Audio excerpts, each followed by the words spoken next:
are on the west coast of Scotland. It was a small Victorian seaside resort.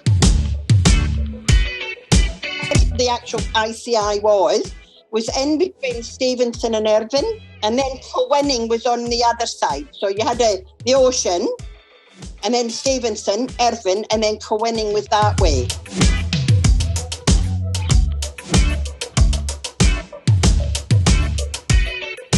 Almost everything in the town revolved around Nobel's explosives. Almost everybody was employed by them. All the ancillary jobs and everything that went along with it, depended on Nobel's explosives. If you can imagine, it was a massive factory. Because although there was Nobel's Explosives Company, there was also Imperial Chemical Industry, which was ICI, which wasn't on the peninsula. It used to be a golf course, a full-size golf course. And Nobel's wanted to build this chemical plant next to the explosives plant. So they bought the golf course, resited the golf course to a completely different place in the town, and built this massive chemical plant. The chemical plant had 2 big cooling towers, had what we used to call the sulfuric acid. I think it was sulfuric acid. It was some sort of orange smoke that used to come out this great big chimney.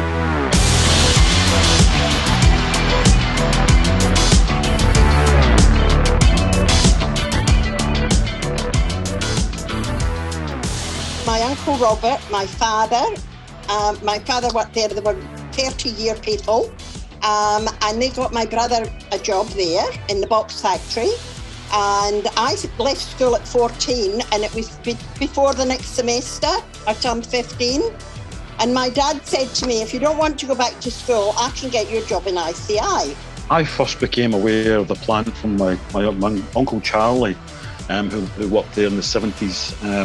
And he used to tell me when I was a child about how he worked in an explosives plant, and it was exciting to me, going, oh my goodness, you made bombs and things. And then he would go on and tell you how hard the job was. But again, at the same time, he always had pride. He always had pride of his camaraderie with these other guys that he worked with. We can't fathom how difficult it was to actually be working with live explosives. But again, it's this kind of yin and yang where everyone was happy. I think the main thing was they were happy to have a good paying job. It's probably put on those machines because I was a robust human being. I was big and solid, and so the women that actually worked on them were bigger, stronger women. If you were a little fragile woman, they never put you on them.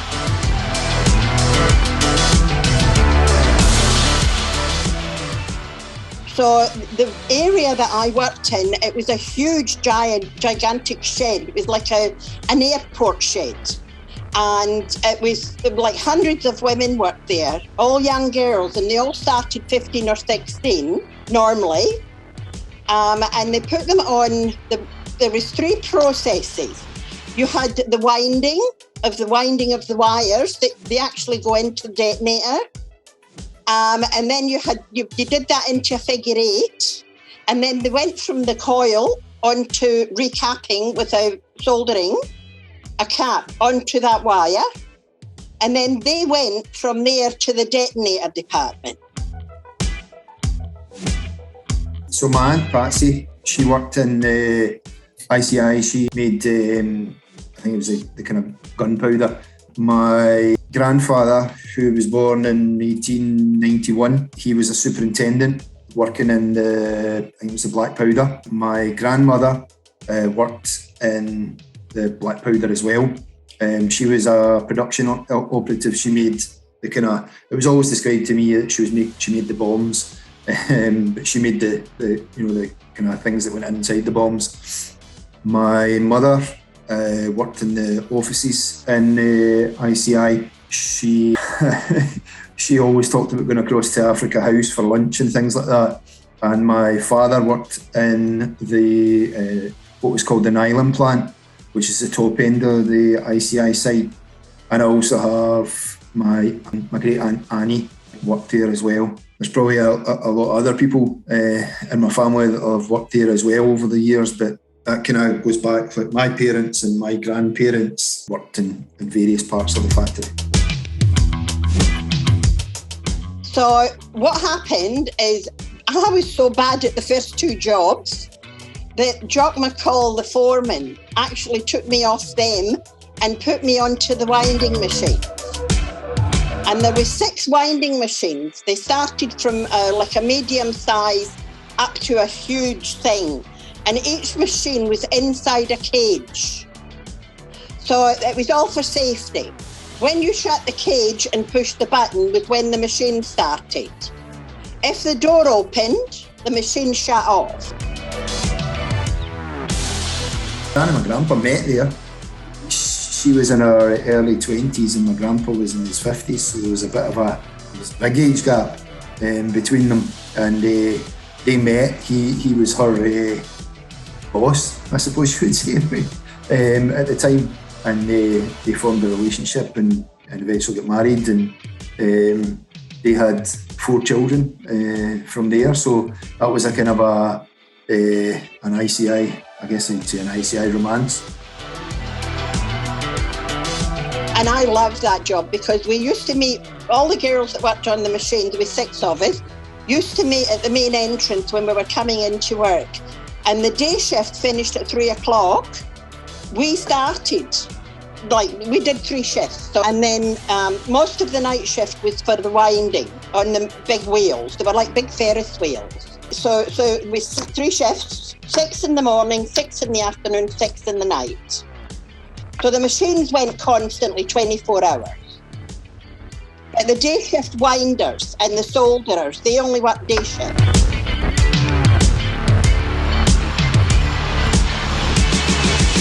There were apprenticeships as well.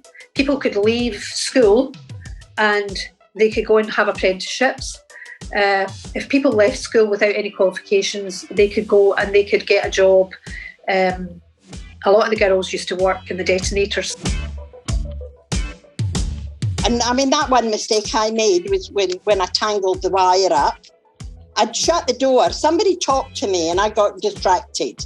And I'd already cut the wire off and left it, right? I came out and I shut the door and I turned the machine on. And so the machine started with all the wire still on it, but tied off, and it tangled. And so Jock McCall, the foreman, actually made me spend days. It took me 3 days to untangle the wire. And because we worked on a bonus system, you got your wages, but then if you wanted to earn more, you worked faster and you did a quicker job. And I lost all my bonuses for 3 days because of that. But I tell you, you never made the same mistake twice. There's generations and generations of families that work there. You know everybody in the area. I know people in Kilwinning, Saltcote, Stevenson. It's not like a spread out area. It was such a huge employer. Because there was only 6 of us in night shift. We used to sing, put Radio Luxembourg on the station. It was a pirate radio station. And we used to listen to the pirate radio station all night, and it was all the 50s, 60s music. And you could sing along to your heart's content because there was nobody else there to bother you.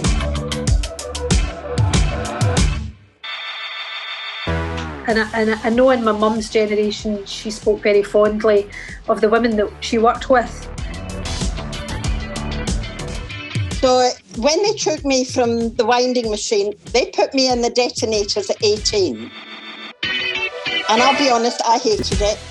One little individual sat on a chair with a crimping machine where you dropped a detonator into a hole, you put the cap in the detonator, and then you crimped a handle. So you actually crimped the wire, the cap, and the detonators together. And then that detonator went to go into the stick of dynamite. If it went off, you were the only one that got hurt.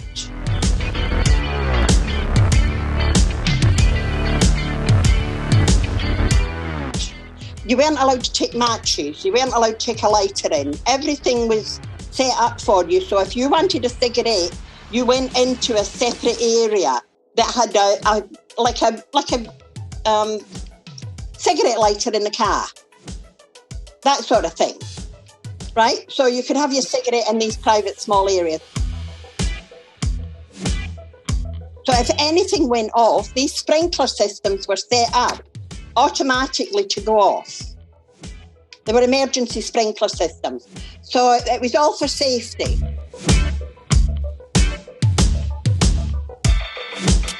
And then it was in the 80s, the 1980s, when I was working in the bank down there, that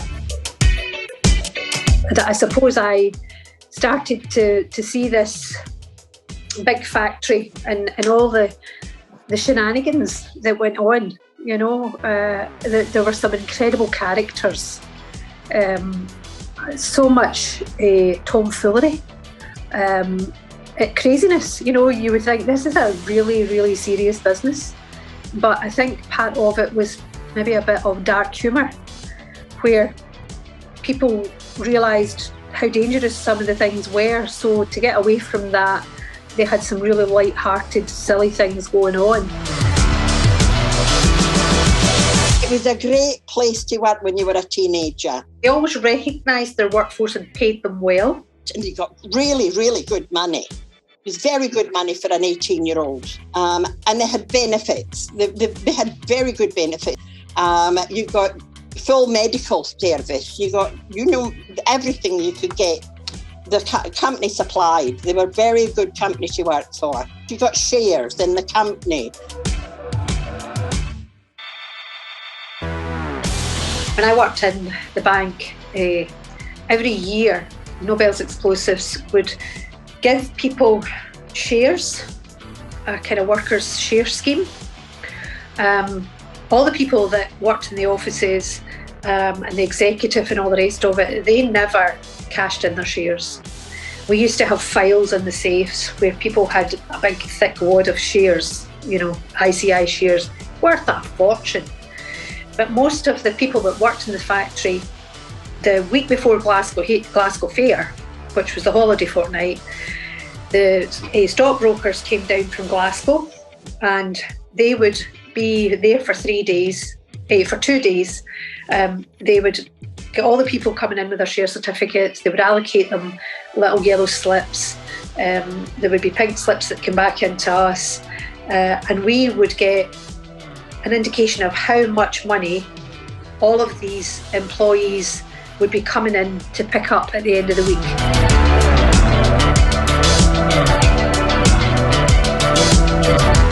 They used to have the best dances at the Ardeer Red.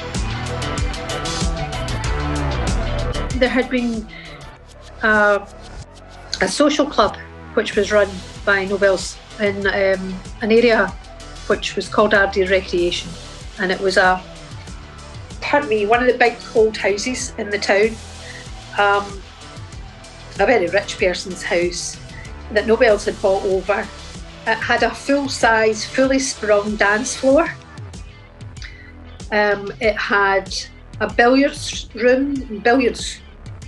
snooker room. There was like 12 billiards tables, 12 snooker tables. It had sports facilities for hockey, football, cricket, rugby, tennis, badminton, squash, table tennis, you name it. Oh, guns. There was a gun club. There's still a gun club, which actually still operates in the town, which was theirs. Just about anything and everything was there for the use. And everybody that worked in the factory had a little members card, just a little cardboard card, and that let them in. And if you were friends with somebody, they could take in a friend. And I played sport, I played hockey, and I played for a different team, but we played against the teams. They wanted for nothing. Nobel's, the pitches were the best pitches you could find, the cricket squares, they had all their equipment and all their uniforms and everything all funded. It was like quite an elite situation.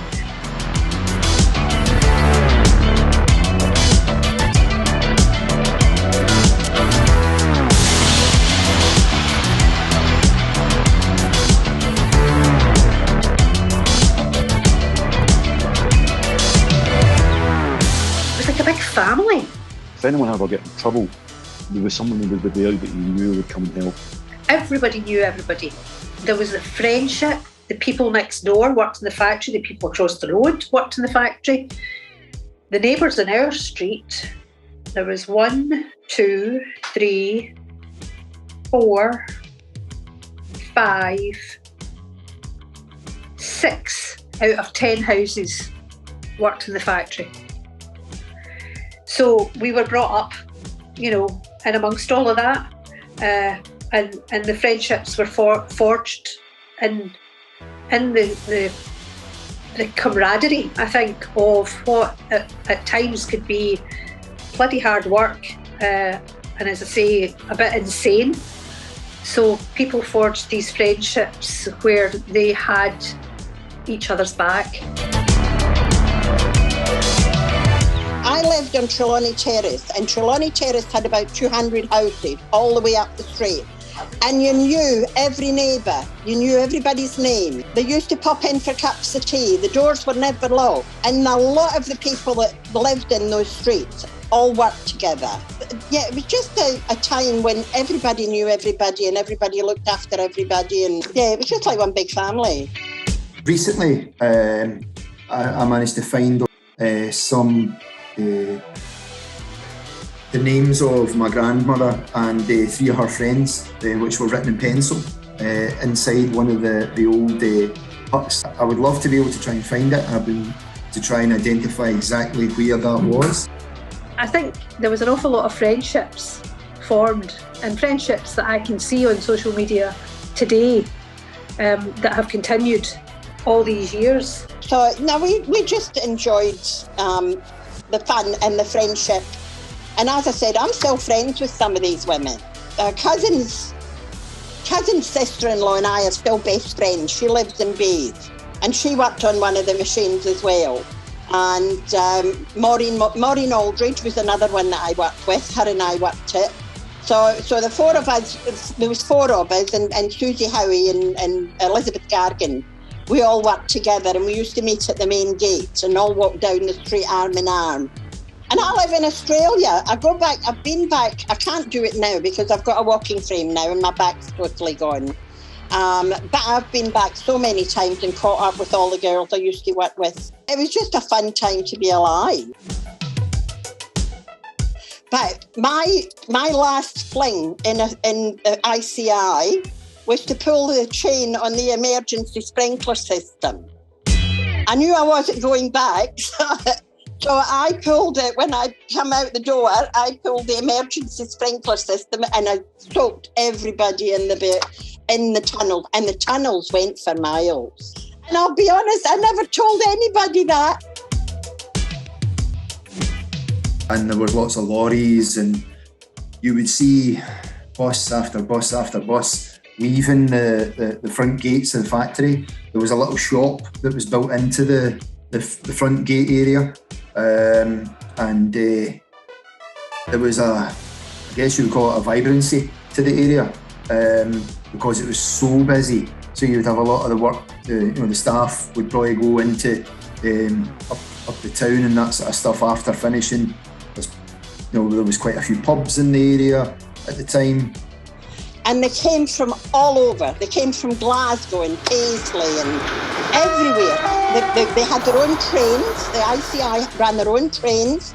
They ran their own buses. They ran, to bring workers from all areas, because there was thousands of people worked there. And most of them were family orientated. The father worked there, so did the rest of the family, the brothers, the sons, whatever. Most of them all worked together. And it was just a very, very good place to work. We had a secure core delivery, which brought the money to us.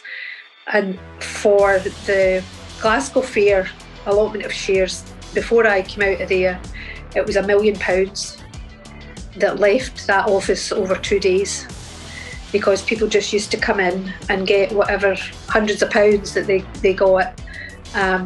More often than not, they would go straight up to Ardeer Recreation Club and spend most of it over the weekend, or they would there used to be buses that would leave to go down to Blackpool or different places, sort of family holidays, and it was all gone and spent within 2 weeks.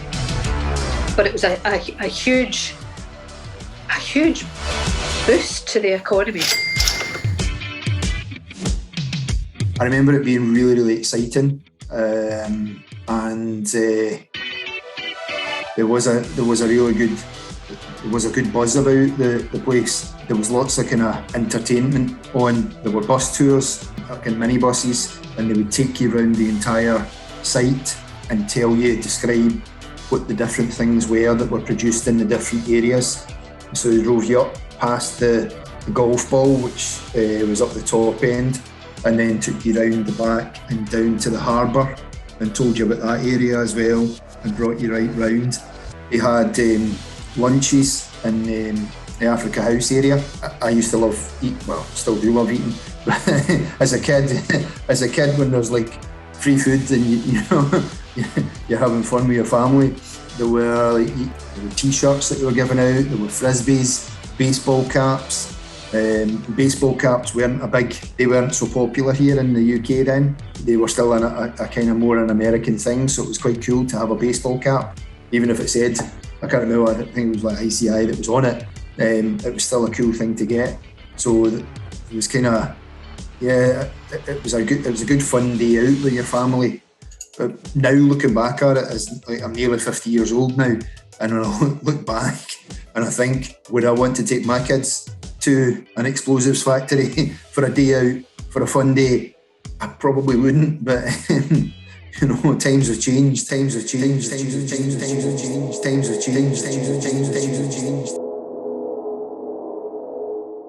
I think people could see the writing on the wall.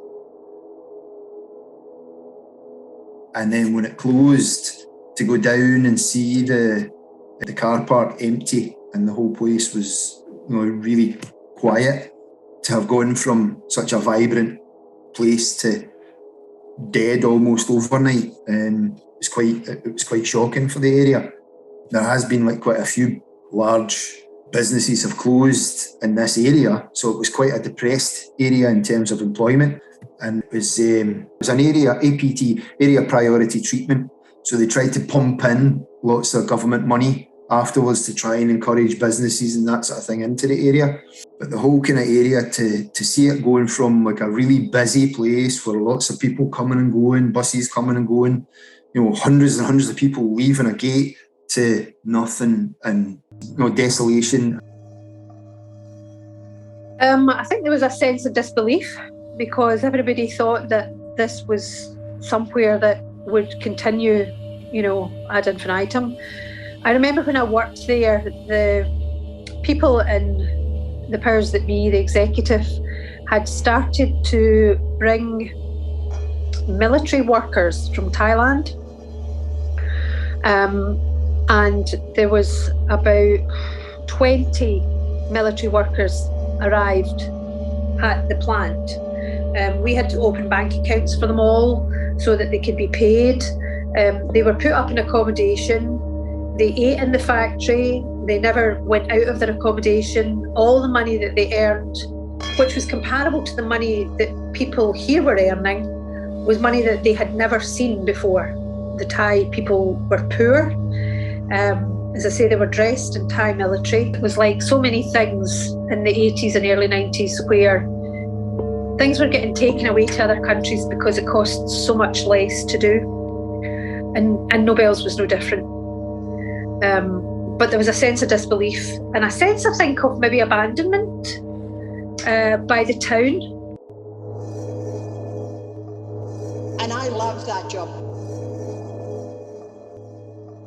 So when they pulled out, that all just went, and went with it this whole, I don't know, it was strange. It was a kind of, as if everybody was just gutted, you know, their grandparents, their parents, they had jobs. A lot of people were given the option to transfer to other places, perhaps down at Liverpool, at Runcorn, or down to Dumfries, or they got offered jobs maybe over at Grangemouth, you know, at the petrochemicals place. And it did bring a lot of money to the area. All that money just started to go from the town.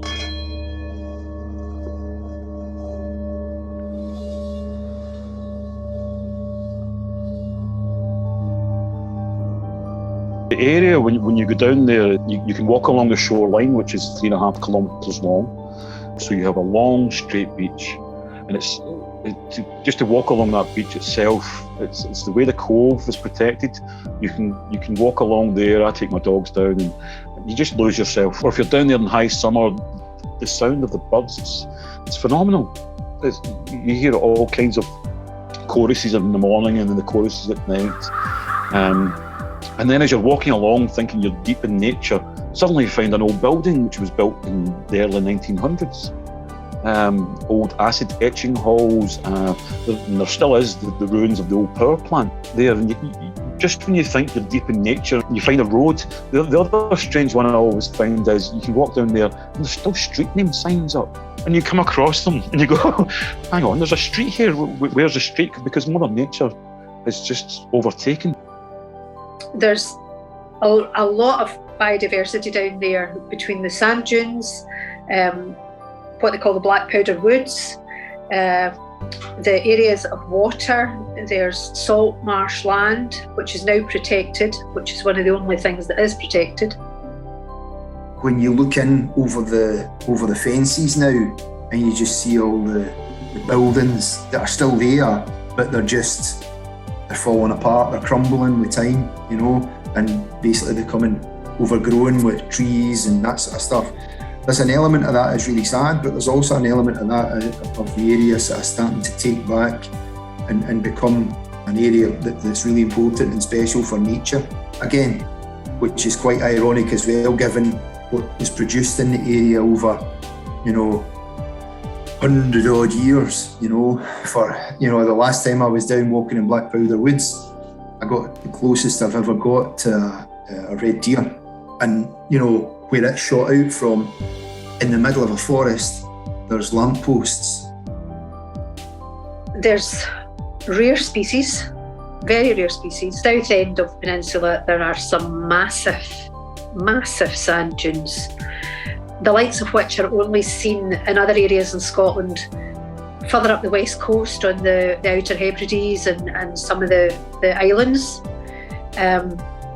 Because of so many towns and things being built up and down the west coast, most places have got promenades and concrete structures to stop the tide coming in. A lot can be brought to the area. I mean, even for ecotourism, Ardeer is just a phenomenal place. Nobels were always respectful of the creatures that were on the peninsula. I suffered from a really bad bout of depression for many years, and that is where I went to get solace. I went there just to get peace and quiet and try and gather my thoughts. And I think that's why I'm still bearing my soul for the place, because she helped me. So if I can help her back, then.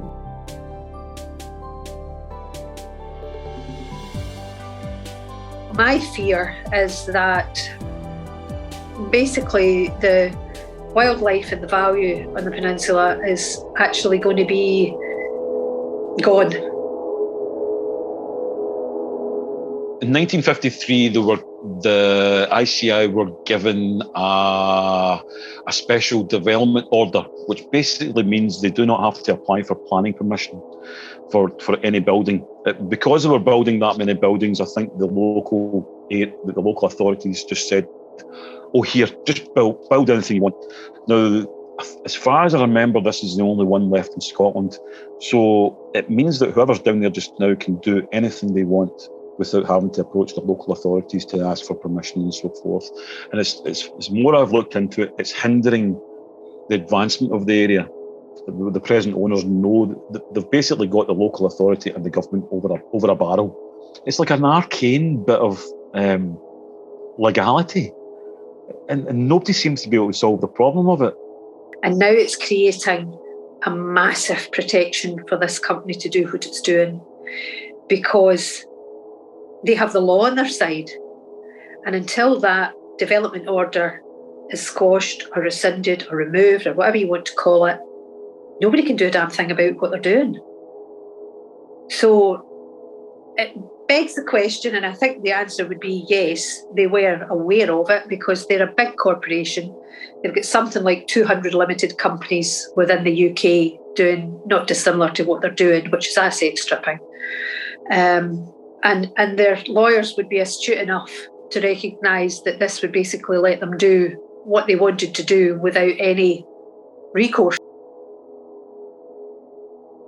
Since the present incumbents, who are custodians of the Peninsula, have taken it over, they have contractors in there. I think there's 3 or 4 big companies that they take money from. Basically, the contractors take the sand.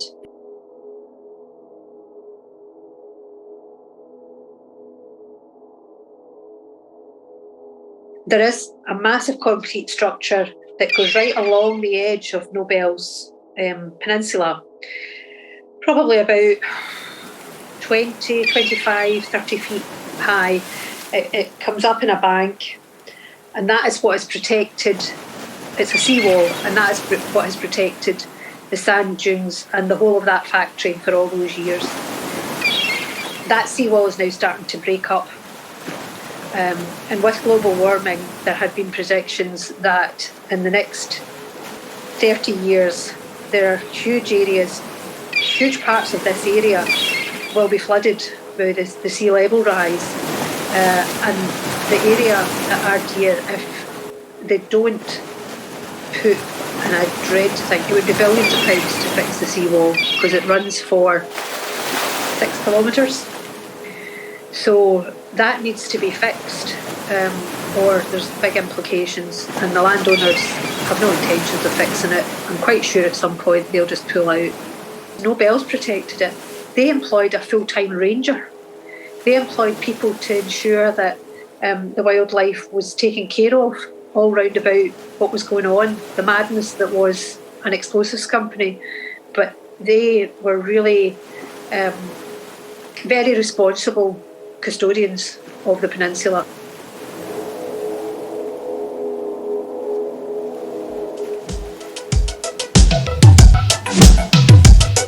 The town still kind of survives on Nobel explosives money because such a big percentage of the people who are still in the town are pensioners. A lot of them in their 80s, some of them in their 90s, who either worked there themselves or their husbands worked there, and they still get what we call ICI pensions. And the pensions were really good pensions. And again, there are hundreds of people, probably thousands of people across this area that have benefited from those pensions since ICI pulled out. So the legacy still kind of lives on.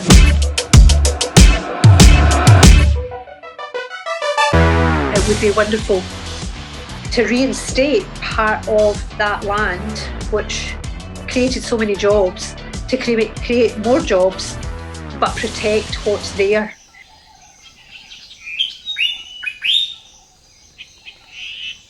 When sitting down there with my dogs, and then a pack of deer walk in front of you, and they just look at you nonchalant, as if, well, there's a human. And they just carry on their way. So as much as it has the ugliness of the industrial area and the 150 years of whatever happened there, it has an aura about it. It really does have an aura about it. And sometimes you just stop and sit